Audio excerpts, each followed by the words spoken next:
But first off, thank you all for coming out. Really appreciate it. I know you've been busy with everything going on in the city, and U of H had a great weekend this past weekend and a lot of different sports. So it's been fun for me to follow all the different sports that we have here at the University of Houston, and it's been really neat to get to know the coaches and the other sports, and I'm sure I'll get to know them all a lot better. I also really enjoy spring football. We just got done with our championship training segment of our year. Kurt Hester's our head strength coach. He's got a staff that I think is second to none. He does just a phenomenal job of not only getting those guys stronger and faster and quicker and all those other kind of things, but most importantly, making them better football players. That's the intent of getting in the weight room and running and doing all those kind of things. And, it's not to be a power lifter or an Olympic lifter or whatever the case may be. So Coach Hester and his staff do just a great job. And I have my coaches in there too. When the kids are in there lifting, they're in there as well for at least a couple hours each day. So the offensive coaches, and with the offensive coaches and the defensive coaches, in there with the defensive coaches, defensive players. So that works out really, really well. Our spring ball format is a little bit different this year because of where spring break lands. So we're starting tomorrow, and normally I go Monday, Wednesday, Friday. We meet and we lift, and then we practice on Tuesday, Thursday, Saturday, but this first week's a little out of whack. So we're gonna practice this week Tuesday, Wednesday, and Friday. And we met and lifted this morning. We'll do the same thing on Thursday, and then those guys will be off for spring break. Then we'll come back, and the rest of the spring ball schedule will be Monday, Wednesday, Friday, meet and lift. That just means that one side of the ball meets with their players, and the other side lifts weights. Something I do a little bit different is I have my coaches on the other side of the ball. They sit in on the meetings with the offensive coaches sitting with the defense, and vice versa, and maybe learn a little bit of football, kind of like an everyday clinic. I've been doing that about the last 10 years, and I think it's been very beneficial. And then we'll practice on Tuesday, Thursdays, and Saturdays in the mornings, and we'll have Sundays off and get ready to do it again. A couple of things we have going on too during spring is we'll have a football clinic on Friday, April the 5th, Saturday, April the 6th. We're hoping to get a ton of high school coaches out for it. And then we're also having a big Letterman's event on Friday, April the 12th. And the next day will be our spring game, which will be at 10 a.m. We're not able to use the stadium this spring with the construction going on, so we'll do that at the Carl Lewis International Complex. Is that right? That's correct. Okay. And so we'll have that'll be open to the public. We'll have it on ESPN Plus as well, and I think that'll be a good time for everybody, and it'll give me a chance. I also have an event with the parents and the families of the student athletes, because I don't know very many of the only parents I know are the ones that we recruited this go round. So it'll give me a chance to meet them as well. But we're really looking forward to spring football. I'm just going to open it up for any questions anybody might have. Is anyone unavailable to start camp? Yeah, Donovan Smith had surgery a couple months ago, and he's not going to be able to go through spring football with us, but he should be ready early summer. So he's really made great strides in his had labrum surgery, and we've just had to, wait a little bit, and he's further along than I thought he would be at this point. So hopefully at the end of spring ball, he's going to be able to do some things with us besides being in the meetings and being a good teammate and those kind of things that he's excellent at. I just happened to sit in on the quarterback meetings this morning, and he does a really good job in there. So he'll be one guy that's out. Justin Benton, defensive lineman, he's going to be out this spring as well. He had surgery here a few months ago also. I had a couple freshmen that came in, here early. Caleb Thomas from over at North Shore High School. He's probably going to be ready to practice with us after spring break, and then also Zion Taylor from Summer Creek High School. He'll probably be another 2 weeks before he'll be ready, but everybody else is in good shape. Does that lead just with Zion Chris, get him some work? How do you plan on kind of doing Yeah, all those guys are going to get reps. It's one of the things I love about spring football is you get an opportunity to work with everybody. You get to do that in preseason camp. I devote the first 10 practices to preseason camp where everybody gets reps, even if they're not playing for you. Makes him a better football player, a better scout team guy. So Zion will get a lot of reps along with the other quarterbacks. And, this is, I told the guys when I came in that this is an opportunity for them to show me what they can do. I'm trying not to have, preconceived notions on, who's first team, second team, third team. It's a working depth chart. And, guys are going to earn their spots after we get done with 15 of these spring ball practices. How does that, Willie, with Donovan out, how does that impact your, preparation for what's in store for him, or the fact that he's an older guy, you're not as worried? Well, obviously there's a lot of tape to watch on him. He had played a lot of football before he transferred here, and he's played a lot of football for the Cougars. So I have had a chance to watch quite a bit of tape on him. But he's going to be to the point where he's going to be able to do a lot of things, just not the full speed throwing, And hey, this is the time where if you can arrest a guy, particularly like him, who's got a lot of experience, you can do that. I do a pitch count with these guys. I see how many plays some of them played. We got a few guys. I had a guy last year that ended up in his college career, he played over 4,000 snaps, because we had the COVID year also. So he played 5 years, and that's kind of like playing an NFL guy who's played 5 years. You kind of back off of him a little bit. So luckily, Donovan's got a lot of snaps that he's played at different different universities. So he'll get a lot of work in, but most of it for him with the throwing part is going to be in the summer. You talk about the opportunity that these guys have to show you who they are in spring football. What about for you to show them who you are? We've kind of seen that a little bit over the last few months, but it will be a lot of teaching.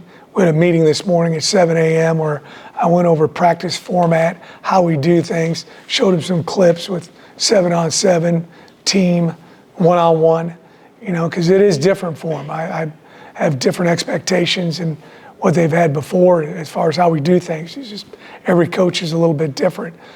So there's going to be a learning process, both sides, but luckily the NCAA's backed off a little bit, and you're able to do a few things with them, with the guys as far as football's concerned, just as long as it's not competitive, offense versus the defense. So they know a little bit about how we do things already. Willie, with the landscape of recruiting continuing to evolve out there, what's been y'all's priority as a new staff? I talk to a lot of coaches, and they say U of H is everywhere. Yeah. I know that makes you feel good. Yeah. As far as trying your best to keep, specifically in the greater Houston area, try to keep some of this talent home. Yeah, we really went out and, hit the majority of the high schools in the state of Texas that have got bona fide Division I student athletes, and, guys that we need to get to, win the Big 12. So this is I think a different era of recruiting because, the one thing that Houston didn't have before was, maybe top flight football only facilities. We're going to have those, which I'm very excited about. And then also a conference, where the guys have an opportunity to compete, for a national championship. We've got that now. Didn't have that before. So we've been selling that throughout the state. And something that I really enjoyed is I didn't get on one airplane, when I was during December and January recruiting. I just got in my car and drove different places. That's a lot of fun to be able to be in an area where you have, guys that are, driving distance. So that's exciting for us. And we'll have a lot of kids come in this spring to watch spring football and see how we do things here at U of H. In your experience, how important is that, when you come into a new place, how important is that first year of spring practice?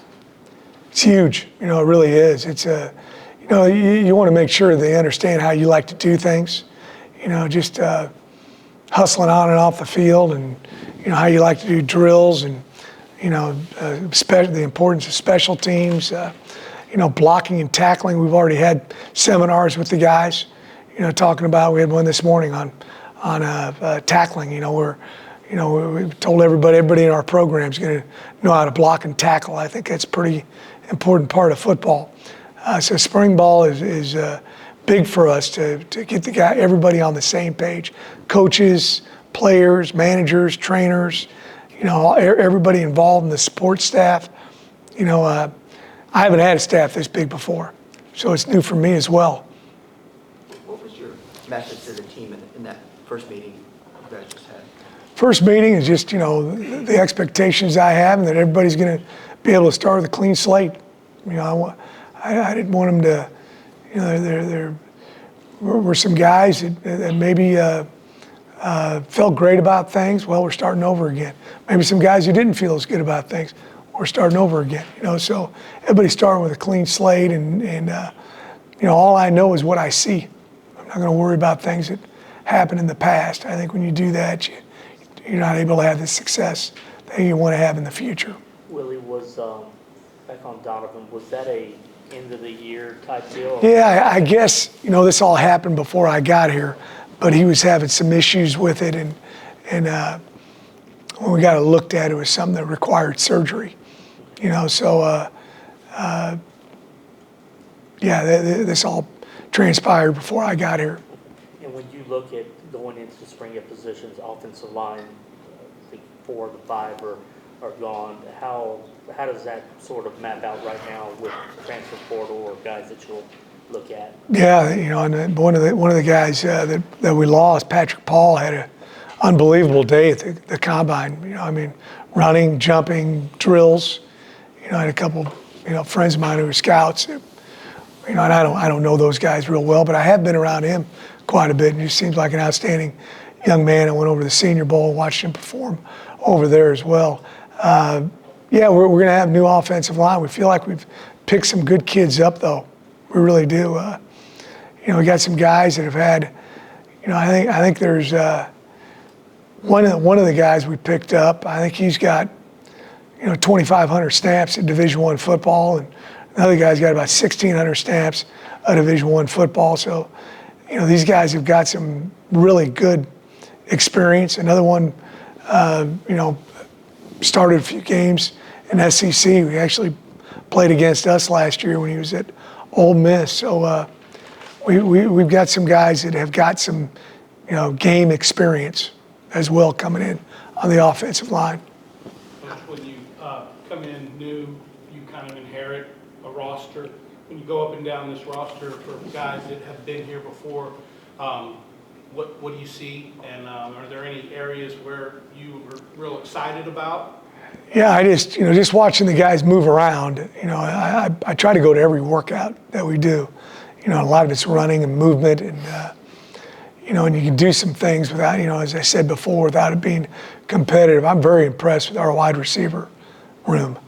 The height, the weight, the length, the speed. And those guys have played a lot of real football. So I've been very impressed with those guys. I think we picked up some very good tight ends. We needed to. We got some guys coming back that have played. We've also picked up some guys that have played major college football and accumulated a lot of snaps. The defensive line I've been impressed with those guys. I think we got good size there, and then the defensive backfield. We got a couple guys. Latrell McCutcheon, is a guy that we played against when I was at Tulane against USC in the Cotton Bowl. He's ineligible last year. They had that old transfer rule that went by the wayside, I guess. But it's exciting to see him out there. So I think we've got, there's a lot of guys in the defensive backfield who have gotten a ton of reps. and probably the area that we're going to have to, develop some depth is linebackers. We talked about offensive line a moment ago, but I've seen some guys moving around that I think got an opportunity to be really good players in the Big 12. I've been impressed with our height and length, and our movement, our speed, so I hate mentioning guys because you always leave some dudes out, but we've got some ability here, no question about it. How you install your offense, scheme, defense, is some of that already sort of in place? Yeah, some of it you've been able to do, we get 15 practices. You get opportunities to do some things in the summer after they already know what you're doing. I've had experience with this because I've lost a lot of coordinators. A couple of years ago, I think I lost 7 coaches, so I had to replace, both coordinators, and I've done that before. So there's a lot of time, as long as you use that time wisely, leading up to when we report on July 31st. So we'll get everybody up to speed. That won't be a problem. Willie, the type of running game you're known for, how do you sort of establish the culture to get that, sort of going? Well, I talked about that from day one. We got back up there. We got what we call the plan to win. I got it up in the ball. There's a good job of Case Keenum up there on the wall with proper ball security for a quarterback. We got Tank Dell over on the other side. One of the components of the plan to win for us is controlling the running game. That doesn't mean, sometimes you say that, all the receivers like, oh, God almighty, he's going to be under center triple option, and we're going to run it 95% of the time. It's not what we're going to do. We're going to be a 50-50 team. There's times where you got to run the football where everybody knows that you're running the football. I think I mentioned this last time I talked to y'all. I think we finished 4 games this past season in 4-minute offense to win the game by 7 points or less. And we took knees at the end of the game. We were running it. They knew we were running it, and we knew we were running it. My wife knew we were running the ball, and sometimes got to be able to do that. And then the same thing, it needs to occur when you're on defense. And when you got to get the ball back and score a touchdown, you got to be able to stop people from running the ball effectively. That's huge. You don't do that, you got problems, and they're going to run the clock out. So, when I've had one more yard rushing than my opponent, when I've as a head coach at all these different levels I've coached, we've won. I believe it's 89% of our games. We had one more yard rush passing or 1 yard less. It's been the same winning percentage. So throwing the ball is very, very important. I'm a big play action guy. I think when you run the ball, it opens up play action pass, and those are huge, huge plays for you. And we got guys that I think can get behind secondaries here, in our conference. So, that's why we're going to run the ball. I think it's it brings a physicality to your team as well. Helps you in the kicking game, because I talked about it a little while ago, blocking and tackling. Right? You got to be able to do those two things in order to be successful, and you certainly have to do that when you're running the football and stopping people from running. Has Rashawn Stanford been cleared? He's not clear, but man, he's real close. He's real close. And on the D-line, Willie, you lose Nelson Caesar and David Uwabu on the Yes, edges. How does both those 2 guys I heard did well at the combine too. How does that, what you have, maybe a guy like Brandon Mack didn't play last year because he got hurt, fit in, and is that a position that you... Yeah, we play, we're going to be a little bit different defensively than what they've done in the past. We're a little bit more of an odd front, 3-man front, nose guard, 2 4-eyes, an outside backer. We call him a dog position. I think on here it has it as a backer, and I got to get with Andrew on kind of the depth. There's some new symbols that we use for different positions. But yeah, I've been impressed with the dog guys that we've had. We got some great length. I think we picked up some good defensive linemen. That I think Keith Cooper played a couple thousand snaps for us at Tulane. He's a guy from Dickinson High School, and I think he's all he's doing is getting better every single day. And Xavier Stillman's another guy that we picked up from Hutch Community College who had a lot of offers from, Power 4 teams across the country. And he's a big fellow, 6'2", 310, good movement. So we've got good size up there, and some guys that played a lot last year for the Cougars, and other guys that are going to play a lot this season for us as well. But we've got a good size. This is that's the one thing that I noticed when I came in here was the size of the team. Just generally speaking, do you like where you are with your roster building after coming in so late in the game and setting yourself up for success? Yeah, I do. We didn't really lose very many kids in this day and age of the portal, especially when I didn't really have a chance to get around the guys. I came in and they were gone. I think they had finals the day after I took the job. So we didn't lose very many guys. I think that tells you how much they enjoy being here at the University of Houston. I'm not saying playing for me because they haven't played for me yet, but they just like the environment and what's going on and being in the Big 12 and living in this great city and all those kind of things. So it's about where I thought we'd be with, at this point in time. I think the kids are very excited about it, and I've had, one of the things we're working on is just being a little bit more vocal with the players, because they've been unbelievably attentive, and they're just absorbing everything that we're teaching them right now, and it's been really neat. I've really enjoyed being around them and getting to know them, and so my coaches, they've really enjoyed that aspect of it too. When you do meet with these guys, I'm curious your philosophy.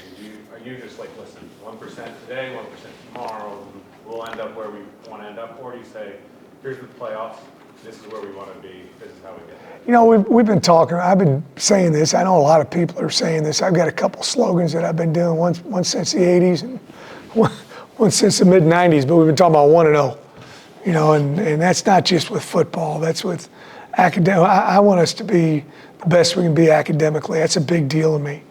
We're proud of the fact we graduated every kid who went through the program at Tulane, and we're going to do the same thing here. We're going to raise the GPA and do an awesome job academically with the guys, and also improve them as people. That's the reason why I got in this profession. I had great coaches when I was growing up in high school and college, and a matter of fact, one of them's going to be at our practice on Friday. Coach Ron Randleman, he's my college coach, and I worked for him a couple different times at Sam Houston State, and so we want to really be good role models and mentors to these guys, get to know them off the field. I think something that's made me a better head coach is having 3 kids that are a lot older than the guys that are playing for me. I've seen their development over the years, working with teachers and coaches and all those kind of different things. So it's the whole development of the student athlete.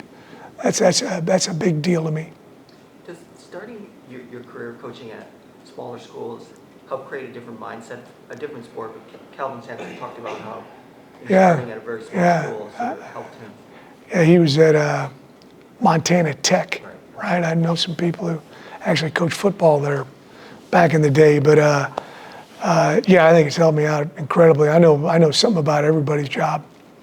I know something about y'all's job. I did the media guide at Blinn Junior College a few years ago. I put it all together and typed it up and all that stuff. So got great appreciation. I didn't do the interviews, but I did all the rest of it. So when we're going to meet at 3:00 here with my whole staff over on this side, and we'll have about 3 times as many people that are here, and we'll talk about nutrition and strength and conditioning and the academics, offensively, defensively, special teams, just every aspect of our program. Athletic trainer, we'll talk about where all these guys are at as far as health-wise, recruiting. We dive into that every single day. So I've touched everybody's job. I think that's helped me because I have great appreciation for everybody's job.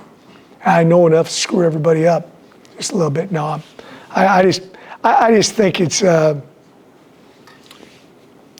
saw something from Kirby Smart the other day talking about how much he didn't know when he became a head coach, which he probably just being modest about it, because I'm actually speaking at their clinic here in a few weeks. But he worked for, probably the greatest head coach in the history of college football for quite a while. But it's just, there's so many things that happen, and I think it was good for me to kind of, my staff was me and 2 guys at first, and then moved up to 5 or 6, and 10, then 15, and now we've got about 35, 40 guys. Andrew's in our meeting. He talks about media. Then we talk about social. Social media, how important that is. Talk about NIL every day. Somebody that's involved in that. Long answer, I think it's helped me. How many guys do you expect to come in recruiting-wise this weekend? We're gonna probably have about close to 15. There's a decent little game going on Saturday, so that'll be good too. Any more questions?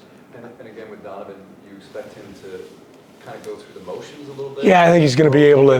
I think he's going to be able to work on, mesh, on zone read and outside zone, taking drops, doing all that stuff, light throwing, But he's not going to be able to let it go, And again, I'm going to be smart, When I first started coaching, longer was better, more was better, And I learned that's not the case, So what's that? Is he out of the sling? Yes. Yeah, if you saw him, you wouldn't know there's anything wrong with him walking around and stuff. Do you think it's, do you want to have a firm grasp on the depth chart coming out of spring, or are you okay with it? Yeah, I want to have a pretty good knowledge of it. Hey, here's the guys that have shown us that they can play Big 12 football. Here's the guys that are going to be competing. This guy's probably going to be first team for sure. And coming into the fall, that doesn't mean that guy can't get beat out. It's a working depth chart, and you're only as good as your last practice, your last ball game. But yeah, we're going to learn a lot of things over these 15 practices. I'm really excited about it. This is the fun part. I've been all over the city. I've been at every event I can possibly go to, and you got to do that first year so that you can meet people and get to know the alums I'm excited about that Letterman's event. There's been, I had a bunch of guys that played for U of H. I was just looking at the record book the other day, and I had a kid, I think he's the all-time leading tackler, and Kenny Hill played for me at Blinn Junior College. He came over here and played. Michael James, I think, was a second-team All-American that came over here and played. So I had a bunch of guys that played over here for U of H. Heck, I had a guy at Coffeyville that played years ago that came here and played with Andre Ware, Verlin Brown, when they were doing a run and shoot many years ago. So I love meeting the former players. I've met a bunch of them. And, when you come into a new place, I think that's part of it, is embracing the history and traditions of the university. Willie, for what you want to do in the backfield with Jenkins, Mathis, and Snead, is that a good variety? I think it is. You got a couple big guys in there, good speed and movement. Parker's kind of a little bit in between, I guess, both of them. A real big-time speed guy. I think when we get Sanford back, you got another speed guy. We signed a couple of really good high school running backs, that are, I think both of them are really good players, and I don't get it in the stars. I think they're both excellent football players. We're going to recruit some great kids this next year. There's a bunch of fantastic running backs. I just looked at about 10 of them the other day. I mean, they're all over the place in this state, so it's exciting. You touched on this a little bit in your intro, Preston, kind of now. What does it mean for you when you bring in recruits to have a basketball team be as Shows that it can be done, right? It shows you can win a national championship here. I think that and the facilities and being in a big-time conference. I think we're playing 7 teams ranked in the preseason top 25 next year, and a couple others that are receiving votes. So this is a real schedule, so that's it's one of the reasons why I came here. I wanted to compete at the highest level. So yeah, what the men's basketball team's doing, it shows you that it can be done. I've been at a bunch of the games, man. Boy, it's exciting. People are excited about it. I mean, it's a heck of a show. When you talk to the alum and you talk to the boosters, what have they said to you about, getting the program kind of back on track? Well, there's a lot of pride in the program. I keep looking back there at Case. I've gotten to know Case pretty well. We were at a function the other day, and it just always is neat where you find guys who've had great success, whether it's business or in the sporting world like Case has had, and they want to help you out. They want to do whatever they can for their alma mater. Tank, I've gotten to know Tank Dell pretty well. He's been in a bunch of the basketball games, and he's been over here walking around, and I knew Andre before. I took this job, and he texts me every now and then. He's excited and pumped up, so it's they want to see their alma mater do well. I mean, after our score, the next score that I'm worried about every Saturday is Pittsburgh State. I'm checking to see how the Gorillas did. That's where I went to school, so I want to see them do well, and it's just like these guys. They want to see the Cougars do well. Time for two more? Anybody else? Cool. I'm sorry, go ahead. How important is it for you to be, fan friendly? You're making sure that you're already making sure. I think it's really important. I and I've done that every place I've been. I think it's, I think it's really important. I want the fans to be excited about it as well, and we're going to get our guys really involved in the community, in the university, and I've done that every place I've been. This isn't something unique. The University of Houston, I think it's important, and I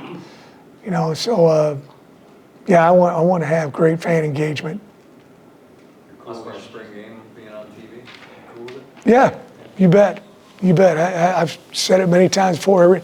Everything I learned in football, I stole from somebody. So if somebody's out there watching, they want to steal something from us, come on, go for it. That's the only thing I ask of y'all when you come to practice, just try not to videotape 11 on 11. Try to just, and I try to make it as, friendly as I can with the media. Come on out. It's not some little segment in practice that you can come to and then get your butt out of there. Just make sure you're not, videotaping all 22 and putting it on TV that night. Because we do look at that stuff. We get more than the stretching. You're gonna get a lot more than the stretching. I just think that, hey, our guys enjoy it too. And I want the kids in town to see some snippets of us out there practicing and doing stuff as well. So I'm not one of those, as I said before, I'm not trying to hide anything.